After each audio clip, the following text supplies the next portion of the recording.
โคเดโคเดโคปริจะมีให้อาหารหมูด้วยใช่ไหมอ๋อใช่ใช่ อี จะดีกว่าเนาะอาหารไก่อาหารหมูพอดีค่ะ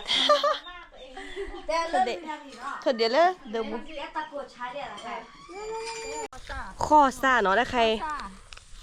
ซ่าล้อเปลือก จีนนี่มันจะตัวจะใหญ่พวกสัตว์ อ๋อบักเกินยอเนาะได้เสียเนาะอ๋อเซเลบ พวกบัวอะไรอย่างเงี้ยค่ะก็กินได้ ตัดตอกหล่อจังนี่เนาะเปิ้นหน้าหม้อเป็นแนวตาดุแค่เนาะลองเปิดไหมแกะได้ไหม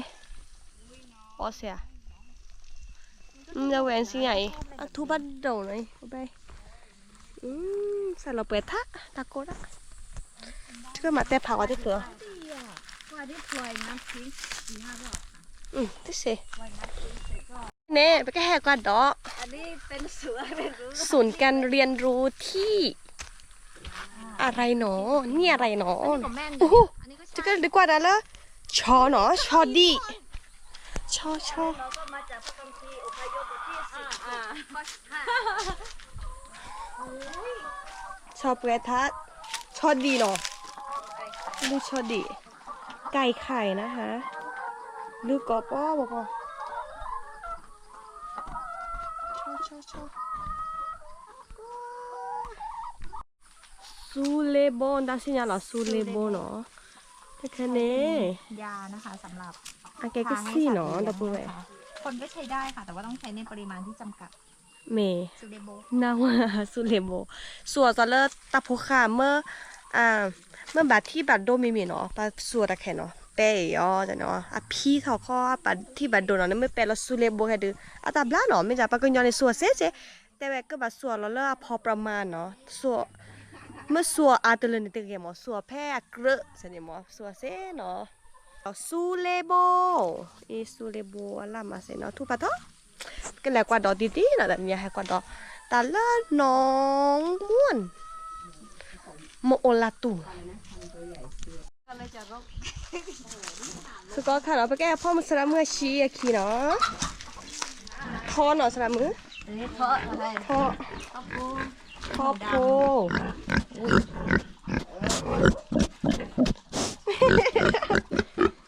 ทอหมูน้องหมูนะคะก็แก้อีกค่ะชี้ดิชี้แกหน่อยแก้กว่าดอกแก้กว่าได้เล่นดูเจ๊ นี่พ่อพันธุ์ค่ะทุกคนอลังการงานสร้าง โดดูแย่ชมแล้วตัดโต โอ้โหเป็นพ่อพันธุ์หมูค่ะเป็นพ่อพันธุ์ของหมูดาว เวนหนีแล้วนะใคร อย่างที่เห็นเป็นไวท์ช็อตมากเลยอะแบบมันก็ไวท์ช็อตแค่นี้แหละ โอ้โหใหญ่มากโดดแหวงว่าจะเด่นเทนี่ ใหญ่มากจนแบบพ่อนี่จะไม่พออยู่แล้วค่ะ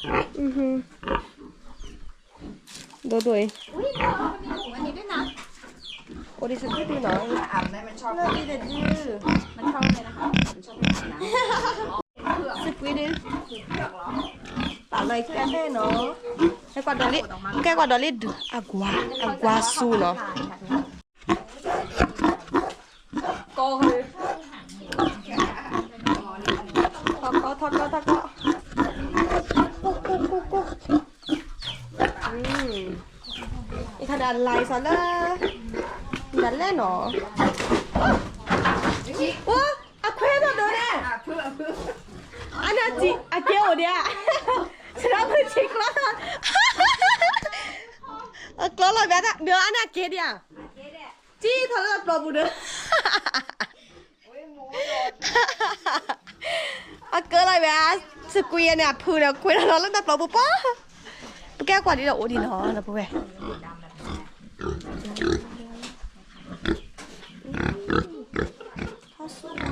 ดูจีเนาะเล่นๆดูจีเนาะอ๋อแต่ย้อนเนาะทอแพ้เนี่ยอ๋อ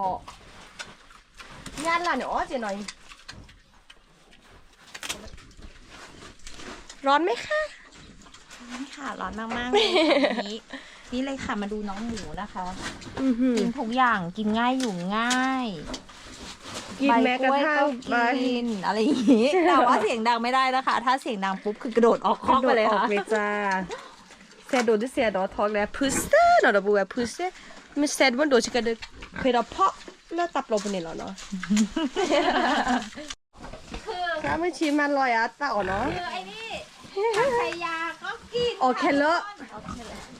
ออกแค่เลอะโอ้ ก็จับผ้าหรออ่ะตาอ๋อโน้เราเพ่เนาะคือตาอ๋อเพ่เดี๋ยวเต้เราเพ่เอาไปกี่ละแกตรงนี้อ่ะนอนละแค่เลยทอกินนี่ก็แบบคุยกันทอเดี๋ยวดูขอละจีทอเข้มข้อดืนนี่เนาะแล้วดึงแล้วในช่องก็อ๋อนี่เราเล่นตาปุลีนี่เราจะเล่นเขียวปุยไงโทษนะ อีออดดินี่รางวัลมีโปรตีนเนื้อพืชแต่ละชนิดก็จะมีเยอะแล้วเวนก็น่าจะแค่เกลือกันเลยแต่กวาวเลยสิกับอะไรจะก็ออดเท่ากันเนาะอุ้ยอ่ะพี่เอ้ยตอนนั้นไปเอาต้น เอาบอพี่อ่ะมันเสียต้นไผ่ของอาจารย์ยุทธมา5 ต้นตอนนี้เหลือแค่2 ต้นบอพี่เสียเกลือได้โอ้เจ๊บุยเนาะที่แบบ พ่อนาที พ่อนาทีผลนาที มาเจอแต่แรกสำหรับมืออันนี้เป็นว่านชนิดหนึ่งว่านชนิดหนึ่งที่แก้เกี่ยวกับโรคกระเพาะค่ะ อ๋อ แต่ว่าสตรีมีครรภ์ห้ามกินเพราะว่าจะทำให้เกิดแท้งลูกได้ค่ะแล้วมันเดินเนี่ยอ๋อหน้าโจเดียวเลยแค่ต้มกินนะคะ นั่นบักคลอเนาะได้ไหมที่แกนนะคะอ๋อนั่นบอกว่าคืออัติเมื่อเดือนนี้ออกแต่เซวาอามาเจอแต่แรกสำหรับมือแก้โรคกระเพาะโรคกระเพาะเนาะโรคกระเพาะแต่บัญญัติหรอคือเพอชากิลิกาเพอชากิลิก้าจะนี่เนาะพอนาทีละมาใส่เลยแล้วก็ได้ทออะกอยแล้วนอเชิญเนาะนะคะย่าหวานอันนี้ยังไม่ถึง3 ปีกรอบมากก็จะมีกล้วยหลายชนิดจะเป็นทั้งกล้วยป่าแล้วก็กล้วยที่แบบใช้กินโอ้กล้วยไข่จะออกเยอะช่วงสกอคาสตาเนาะตาหมอซะแล้วเฮ็ดได้อ๋อดับเบิลแวนแต่ก็ตาหมอซะหรอเลิศสำหรับมือชีเดนหน่อยสกอคาสตาเนาะธรรมชาติสู้ละแวนเนาะออทออีวิระหมายถึงสกอคาแค่เนาะออทออีเนาะเซเนซาทุอาซาเปท่าเนาะจากตัวพลาซีเดเลยเนซาเอาแล้วที่คลีนอนตะโก้ปุกเปย์ปุกเปย์นอนสบายเลยคอฟฟี่ที่คลีคอฟฟี่ดีกะเอาแล้วก็ซะละเนสกาแฟกันเลยเนาะ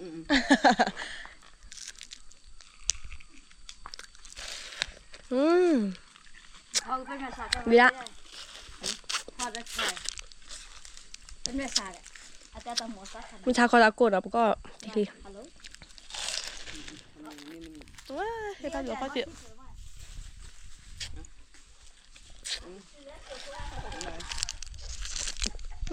เราบอกว่าแค่เนี่ยจะก็ดูกว่านะแล้วชอดีเนาะชอดีแล้วปลาลือไปเนาะปลาลือแต่ไปปลาแดดดอแต่ดอกแล้วตาอ๋อลาบแหล่จะเนาะดอกหน่อโพมีโพแล้วเลยว่าบูจะนี่เนาะอินกว่าดีเนี่ยเด้อโดเนี่ยโดแต่ไปตะมอนเนี่ยเนาะอีว่าถ้าเกิดตะมอนเดี๋ยวสอนเลยโทษเดียดีเนาะนะเว้ยอินี่ชาดีเลยก็เสกโคเนาะเลยปลาลือดาแว่เนาะปลาตัวสัวก็สิกะปาเนาะเดี๋ยวเมียเนาะแว่เนี่ยออกตาแท้ธรรมชาติแล้วเนาะเนาะพอมีพอกว่าเราในมือหนูมาเนาะน้องไปโดยโดระปกติดูกว่าแล้วปลาแล้วขวดแล้วทิกโลบุเนาะเราอ่อนยาให้มันอัดก่อนยาโพโดเนาะยารีบแต่ได้พาทอกันเนี่ยปลาไหลยาตีตู้เบิกข่าวสิเนาะโอ้โหหล่อใหญ่มาฮาลาลี่ตื่นแล้วชอบาอ๋อชาดีเนาะ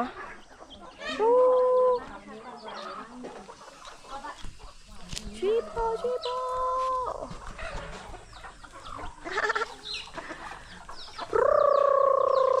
บากก่อนเนาะปลาบุญรอชอเลอปลาบุญรอชอเลอก็จะคงบากก่อนเดียวนึกว่าก่อนแกชออีกคันนี้โทษดีเนาะเดี๋ยวได้เตี้ยแล้วโทษดีหรออีโทษดีอีกคันชอสระมือเชียชอราดุมาหรอปากไก่เดินไม่ใหญ่ รักละบอกก่อนดีอ๋อต้องเรียกแบบนี้นะคะ เรียกไก่ให้มากินอาหารนะคะ เรียกว่าก็เกชอนเนาะรับไว้ชอรับวู้เนาะเราซื้ออยู่ดูมาแล้วเนาะ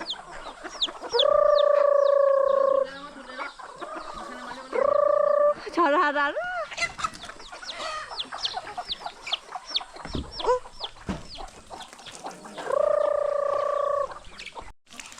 ไม่ทนเดนะอดอาชาล้อชอเนาะแบบอดตีเดทีอ๋อยจีบไปแล้วอ๋อก็ตื่นรอไปใช่ไหมเนาะอาหารเป็ดก็คือใส่ข้าวนะคะ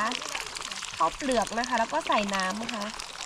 เดี๋ยวรอบูเบเนาะบูลาตีได้เบดีเนาะเดี๋ยวทีเราไปเอาไปเซ่แล้วเนาะโทเดน่าปัญญาเนี่ยอากาศเดี๋ยวเราไปน่าสักวันเตอร์แล้วปัญญาอากาศเต้นเที่ยวเลยโทเดียมั้งอินเทอร์เน็ตที่ว่าดีโทเดียเนาะเลิกบ้านหนองง่วนนะอ๋อโอ้ชีอ๋อแต่เด้อพูอ๋อป่าเนาะโทเดียวดีเนาะตาปูไปแล้วเด้อเขาทีไปวักลูโทเดียละได้เด้อมาชี้โทเดียแล้วเนาะดูว่าถือว่าหนูดูว่าถือว่าดูน้อยค่ะวักนี่ใช่นี่แต่ว่าชาดาลี่น้อยไปเปิดท่าอีกที่ทอดเด่นเนาะเราไปแวะเราออกไปนี่น้องโมบูเธอเลยเนี่ยแบบลีเลยจีเนาะเพราะแค่กินเขาเนาะถ้าเราอยู่ใกล้นะคะเขาก็จะกลัวนะคะเดี๋ยวเราจะไปแล้วนะคะให้น้องเป็ดกินข้าวก่อนนะคะกินอาหารก่อนนะคะอีเมื่อเจอทอดเดี๋ยวชาเนาะดีกว่าในเฟรเนาะโมบูเนี่ยอัพดีไปเนาะโอเค